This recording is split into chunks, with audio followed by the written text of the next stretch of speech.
What is anthropology? What do anthropologists do? Oh, I'm a bit ignorant, but I would say it's to do with digging up bones. Is it something to do with rocks? Anthropology? Is that a disease or something? I think so. Is it? No. I think I know the word. No, anthropology is the study of dinosaurs and artifacts. Anthropology? Yes, I know. What do you think about it? What is Very nice. What anthropology is? What do you think it is? How would you explain to people what anthropology is? I don't really know, really. Okay. It's difficult for me. Give a guess. I love anthropology. Is it like the movement of people or something? Can't Movement remember. of No, I people? don't know. I have no What do you idea. think? Everyone's gonna guess. Anthropology is it's a kind of study about old and ancient animals. That's my idea. Is that Am I correct? No. Whoa, I'm sorry. What is anthropology? Yeah. What is it? The science of the human. If you look at the word anthropology, it's made up of two bits, anthropology. This is from the Greek, anthropos, human, and for another bit, the last bit, which comes from logos, meaning word. So it's words about humans, or as I like to put it, a kind of conversation about being human. Well, in very basic terms, anthropology tries to answer one fundamental question: what is it to be human? Of course, the answers to that question are infinite and ever-changing, as we live in an ever-changing world made up of many different ways of thinking about that world. But in order to try to figure out what it is to be human, you can think of various ways that anthropology may approach this. The relationship between humans and animals. What's the difference between humans and animals has been one of the big questions that's concerned philosophy and anthropology throughout the ages. Pygmies, for example, for a long time weren't considered to be fully human. Nowadays, anthropology is a lot more sophisticated about that and looks far more closely at how humans and animals interrelate. It's also about how human beings relate to the landscapes in which they live, the environments in which they live. So it brings about a concern with nature and all of those kinds of issues.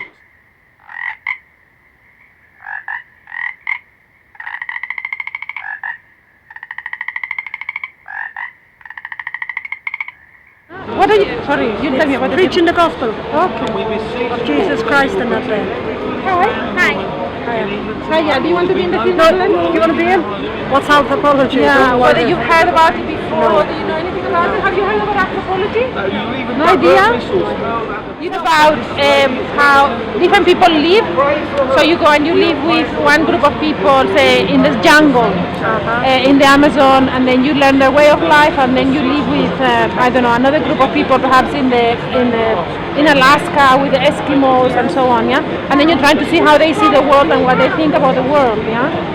And so to understand the differences. So do you think that's a good thing? Do you think it's interesting? It's something you might want your children to study? It would be good for the future. It would be good for the future. Okay. Sorry. The Bible says that you were created in God's image. Folks, the Bible says that the fool had said in his own heart that there is no God. That the fool had said in his own heart that there is no God. Anthropology used to be about the so-called primitive peoples of the world more than anything else, but that's not what anthropology is today.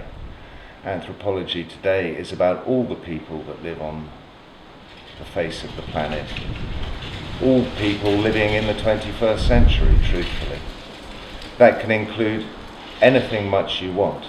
It can still include the weird and the wonderful from Papua New Guinea, in which we try to make the strange seem somehow familiar, but it's also how we make the familiar seem strange. So as well as studying people with penis gourds in Papua, you can study teenage single parents in Dundee, or, for example, maybe fairground people that have worked for generations within a fairground. That's as valid an ethnographic subject as mucking around in Papua.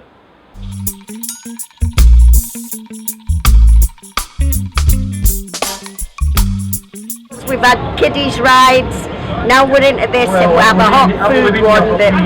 That's brilliant. Yes. So we might send a student Yes. to live with you and spend 2 years following your family Yes, and seeing yes, different yes, how you get. yes, that is a very That's what good we thing, do. yes, yes, because people have to be with you to know what kind of life this is. I wouldn't change my life and my lifestyle for anything. We've got 4 generations of this family here. They're having the tea break just now. Grandson works there and his dad, son and dad working there, and I'm in this business. It's usually carry on, family after family after family. It's nice to have all your family.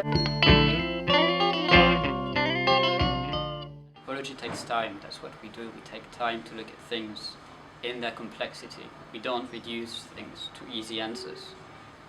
That's why it's a problem. You know, you can't give easy answers, but that's also the power of anthropology. Its great force. It takes time. You have to slow down and you have to consider so many variables, so many different aspects of what you're looking at, that easy answers become impossible and complex, rich ones come to the front and new possibilities emerge as well. There's a lot more creativity. We spend time talking to people that are often ignored by other academics, political scientists, etc. We spend a lot of time talking to like porters in hospitals or low-level people, secretaries, everyone. We're interested in everyone. We can help people who have to take decisions, which, you know, democracy is ideally sort of everyone. Take these decisions in with a much broader mindset. Anthropology is about things like this too. Folks, why with the Bible? Go you a fool if you say that there is no God. Folks, upon creation.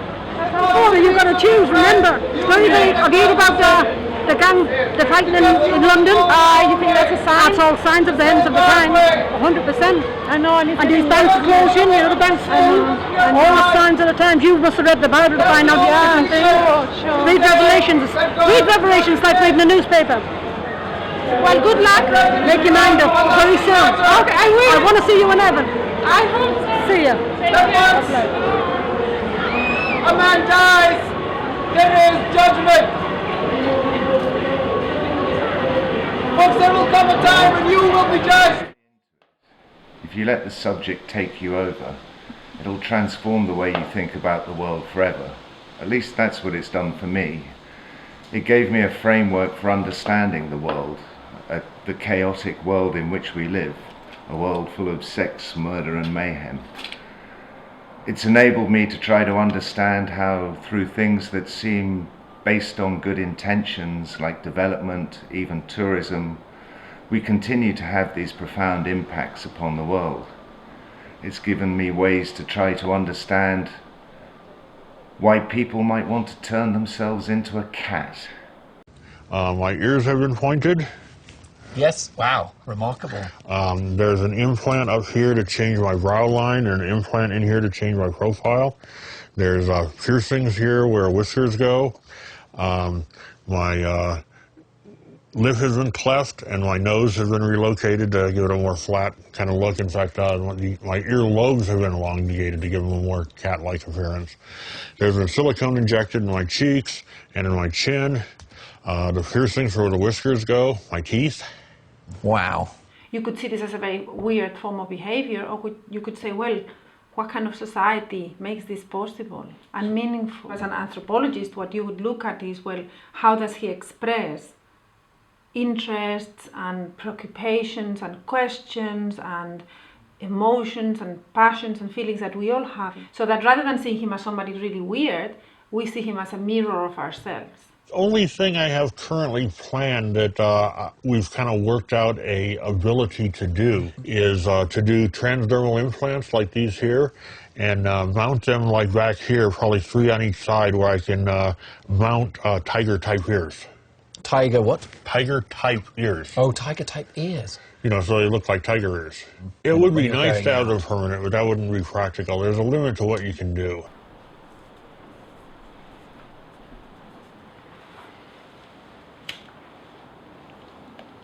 You know, what's the distinction between the Catman and you? Or me? In what ways? Is he really that different from me? I also get up in the morning and do things with myself. He's doing, you know, he's playing with the dough, with the plasticine of what he has, and he's making something which is quite different, but still the plasticine is the same as yours and mine. We've only got the one block. In Europe and in the US, a lot of us find any sort of modification on the body very shocking, or if it's not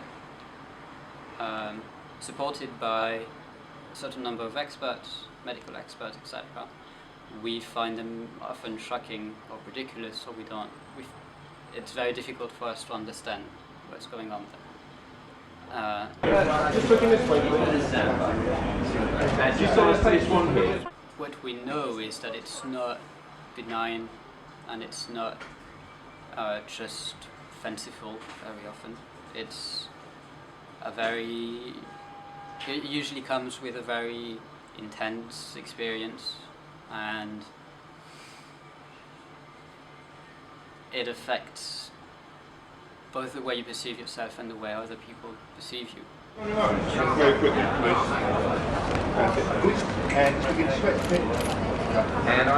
Trying to disappear. I can barely see the person who you really are. Well, it's my pleasure to be like this. I've been like this for so many years. Why can I not change myself? I used to be a little kid and I know how do I look like. Now I want to change myself and I think it's fun.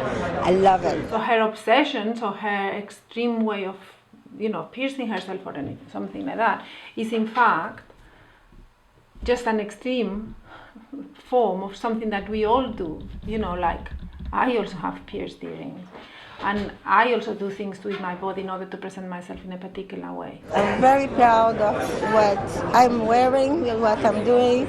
Some people look at me and think it's a mask, and I don't mind what they think and what they want to think and what they care. As an anthropologist, we would look at that and say, instead of saying, oh, weird, horrible, she's mad, we would say, well, how does she fit within Western society? What kind of society makes this possible, enables this thing to have sense? Did you not like yourself as a child? I love myself. This is why I'm doing. I spend a lot of money on myself. This is why I do, because I adore my body. Me, Elaine. We would try to imagine what it feels like, you know, what it means to be someone like this, what it feels like to have, you know, loads of piercing, to carry that much weight of metal on your face. How does the way you carry your body change, and how also do you manage interactions with people who find that repulsive or who find that ridiculous? How do you keep or construct a sense of self that's viable? Like, how do you remain a human being when a lot of people would see you as, you know, marginal or as something to be laughed at rather than someone to engage with? And that would tell you a lot of things, not only about like piercings and stuff. It would tell you a lot of things about other people, perhaps, who don't show their difference, but who are discriminated in very similar ways when their differences come to the fore. Could be, it is in some places still homosexual. It could be also people with hidden disabilities. you can then look at all sorts of other things and raise the same sort of issues about how dignity maybe, selfhood and experience. Of course, anthropology is a very complicated discipline. It's made up now of many different subgenres. You can have the anthropology of development, where you look at how development impacts upon the world. Ideas of perhaps you can actually actively engage, work with development companies to try to do good things, stuff like that. You can have visual anthropology, where you look at the whole imaginal world in which we now live, the world of films, pictures. You know, we're now swamped by all of these. Anthropologists, again, actively work with this. We make our own films. Fucking brilliant. Look at this.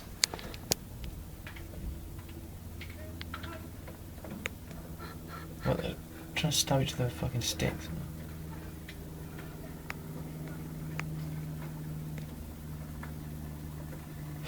Holy shit.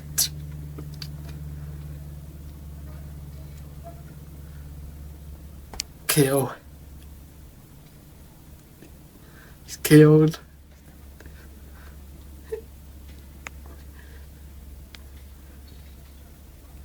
What happened to him? Is that just him dead? Maybe. Maybe they can see us. No. I'm gonna get a little zoom in on this guy's outfit. Fucking chainmail hat. It's crazy. Where the fuck did they get the gear from? Good question. Maybe they make it. Lightning ball! Lightning ball! Lightning ball! Lightning ball! Lightning ball! Sleep! Lightning ball! Lightning ball! Sleep! Lightning ball! Root! Death!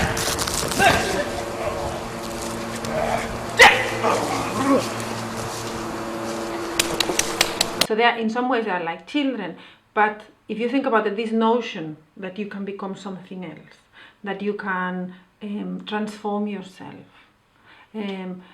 abandon this kind of tragedy of Western society, that is a very, very powerful theme. And it's also very powerful anthropology, because we anthropologists abandon Western society, live our daily lives, and we try to become somebody different. Yeah. So you could say in a way that anthropologists and these role-playing people are not that different from each other. We both try to become something else in some ways. We can even act as consultants on Hollywood films. So, for example, there was an anthropologist who was a consultant on Avatar.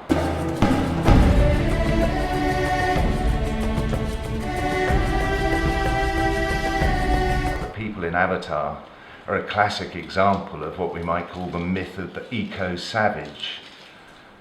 The way that stories about Native American Indians and their relationship with the environment, that they never hurt the environment, that they cared for the environment, you know, it passes over to Australian Aborigines as well, hunter-gatherers in Africa. Loads of people are meant to be like this. So Avatar builds on this myth, and it replicates these things. And as an anthropologist now, you could write critically about how these myths are perpetuated in Western thinking. My girlfriend and I started talking about we should get out there and really experience things together. We wanted to get into nature, which is where we are. I love it, you know, it doesn't matter what other people plan to do, whatever, you know, like I know why I'm here, what I came to do. I'm not blue and 10 feet tall, but you know, when I get to dress up and see my friends like this, I do feel 10 feet tall.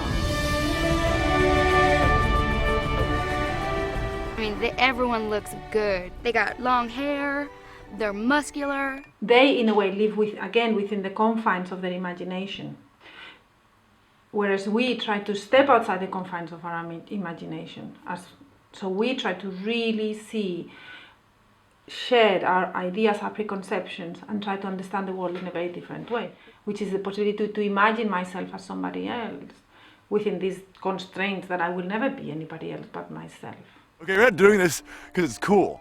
We're doing this because it's important. I feel comfortable like this. I feel like this is my real skin, you know, and this is who I am. So I don't have to be ashamed of it, you know. I mean, like a Chinese person shouldn't be ashamed of being Chinese and dress up as, you know, a black person. It's this wonderful play on these two things. So on the one hand, we go off around the world and we study these strange ways of living in the world, but we bring it back and we look at how we live in the world too. It can be just as much about us, ourselves, as it is about other people.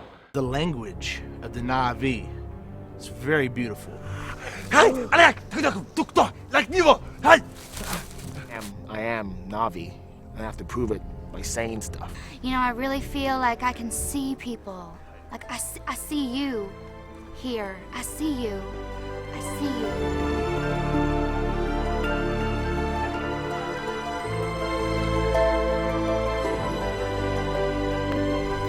These new social networking sites and the influence they have on the way we now create relationships between ourselves, that's now one of common area of study.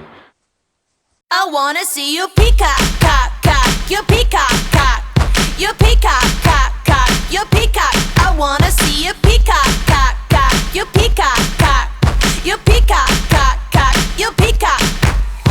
Word on the street, you got something to show me, magical, colorful, Mr. Mystery. I'm intrigued for a peek, heard it's fascinating. Come on, baby, let me see what you hiding underneath. It's sort of carnival now, chat roulette, because it's, you know, pure conflation of public and private, and mixing of genres, and hypersexual, but also hyper, like, something funny. And when you look at the reactions, etc., some people join in, and like you can have a sort of carnival-like interpretation of what this guy did on chat roulette. And so what happens in Brazil also happens like on chat roulette. Levi-Strauss says with Tropic that there are two kinds of people by nature, anthropologists and non-anthropologists. So you walk around and there are people who already have an anthropological disposition, who already see the world in anthropological terms, and others who don't. To me, it's an outlook in life. It's an openness to others, and a willingness to question your center. I've been lucky enough to see tons of student dissertations, and they cover such an incredible range of subjects, from musical subcultures. I think I've had stuff on punk bands, heavy metal, sadly heavy metal stuff, but all sorts, you know, the way people dress. There's a wonderful one on how people perceive those who wear hoodies, which seems quite relevant after all of these bloody riots we've had this year. All of these sorts of things. I mean, anthropology is amazing, the way it can turn this way of thinking to understand every aspect of humanity. As I said, what is it to be human? And in the modern world, there are so many new and emerging ways of being human, of making relationships, creating networks, that anthropology will always be here, because the world is constantly changing. And as the world constantly changes, the way of being human constantly changes.